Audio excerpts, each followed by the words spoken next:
Hello सांग माने मु आज बनई अंडा तरकारी। अंडा को लुण हलदी लंका गुंड देके मैरिनेट करदेली सीझा अंडा को। तापर पियाज रसुण अदा ताकू गोटे मसला बाटिकी रखिली। आउ गोटे काजू आउ टमाटो बाटिकी सी आउ गोटे मसला रखिली। तापर लुण हलदी लंका गुंड जो मैरिनेट होता अंडाटा भाजीदेली। कड़े टिके तेजपत्र आउ टिके पियाज दे ताकू टिके नाली नाली करदेली।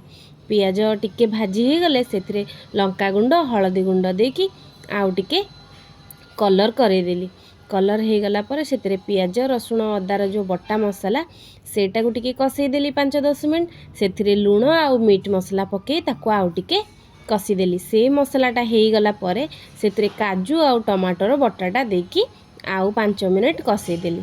भल से बढ़िया से कषी हो गला पर से गरम पानी देदेली। गरम पानी रे बढ़िया से मसला मिसिकी फुटीगला जितेबाला से भजा अंडा पकई किछि समय घोड़े की छाड़देली। तापर अंडा हो गला पर से गरम मसला पकई रेडी हो गला आमर काजू बटा वाला अंडा तरकारी। आपण माने भी निश्चित घरे बनातु देखंतु केते टेस्टी लागुची कहबे।